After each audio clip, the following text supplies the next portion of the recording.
So to make a dichotomous key basically it's a series of questions that you use to classify things. Most of the time when you see a dichotomous key, it's actually to classify plants or animals or rocks or something like that, and get it so that you know what the name of a certain rock or a certain plant or a certain tree is. So, you do a series of questions, and depending on the answers to those questions, you go to another question, and eventually it ends up with the prime or composite in this case, or the name of what it is in most cases. Okay? So if we wanted to make a dichotomous key of this class, what might be a question that we could ask? It needs to be a yes or no question. Yes? If the person has glasses. Okay, we could start by, does the person have glasses? So number one, does the person have glasses? Alright, and we'd answer either yes or no. Okay, so if it's a yes, is there more than one person in here that has glasses? Yes. Yeah, there's more than one person that has glasses, so we're going to have to do more questions. So we'll do yes, go to question 2. Alright, we don't know where we're going to go on that one because we don't know how many questions we're going to do before we're ready to move on to the notes. So we're going to go ahead and go to question 2. So we've got people that have glasses. What's another characteristic of the people that have glasses that we could use to help classify further? Go ahead. Are the glasses square? Okay. Are the glasses square? Okay, and then we'd have a yes, and we have a no. Okay? Do we have more than one person that has square-shaped glasses? Yes. Yeah, we do. So we're going to have to do another question here. So go to question, and we'll go ahead and do question 3. Do we have more than one person that does not have square glasses? Yes. Who do we have that's got round glasses?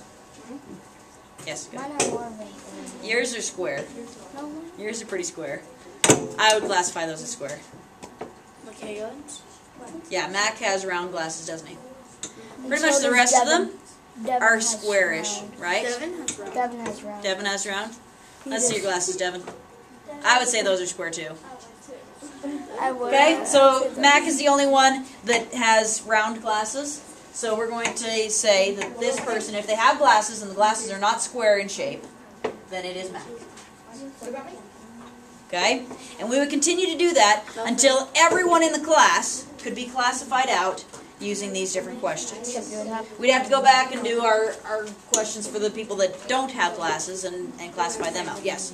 Except if you know, if you say yes, does the person have glasses, you would most likely take almost everybody out of the class. Yeah, and so we'd have a lot on our no, wouldn't we? A better one to start off with might be, is the person a boy or is the person a girl? Because that separates us out really quickly. And the more you can separate out and the more quickly you can separate it out, the better.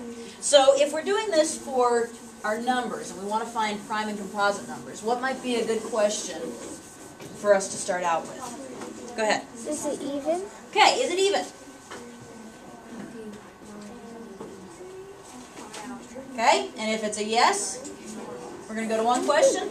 If it's a no, we're going to go to another question. So if it's a yes, let's go to question 2. Actually, can we tell whether it's prime or composite just by whether it's even or not? No. Not quite, can we? Alright, so question 2. We're going to, what question do we need to do to make sure, or to tell us whether an even number is prime or whether it's composite? Go ahead.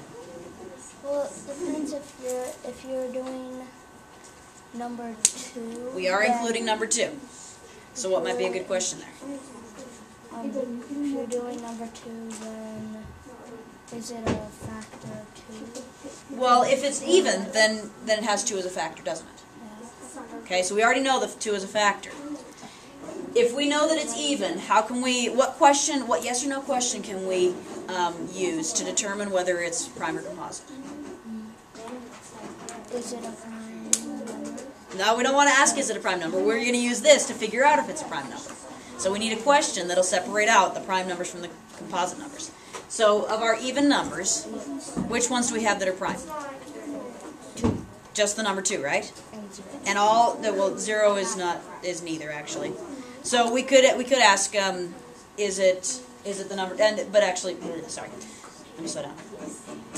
Actually, we're doing this for numbers 1 through 100. We're not including 0. So at this point, we could ask, is it the number 2?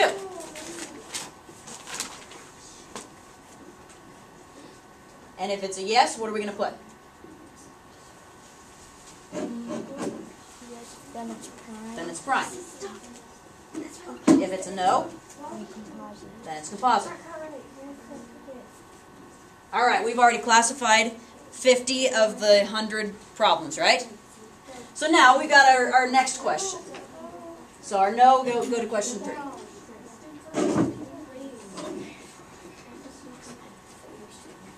So at question 3, we've got just our odd numbers here, right?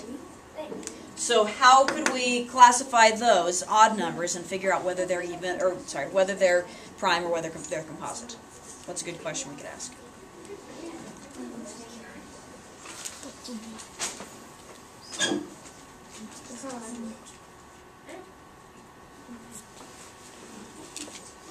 What are some numbers that are composite that are odd? That are wrong. That are odd and are composite. Go ahead. 9. Okay, 9. So what could be a question that would include numbers like 9? Go ahead.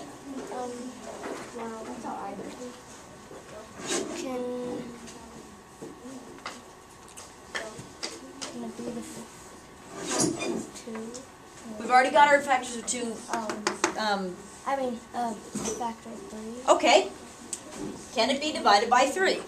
All right. And then if it can be divided by 3, then what is that going to tell us? That it's going to be even 3, 6, 9. Okay. And so what does that tell us as far as this? That It's going to be a composite. If it's divisible by 3, then it's going to be composite. You're going to keep doing those questions. I've given you a start for this, but you're going to keep doing those questions until any number, I could plug in any number between 1 and 100, and I'd be able to figure out whether it's prime or composite using your dichotomous key. This is a more challenging assignment. That's why it's a 5-pointer. And but if you know how to do this, then you really understand prime and composite numbers. And that's why it's a 5-pointer. And the hot bond problem is 5 points. Yep, it is. That's a more difficult one as well. All right.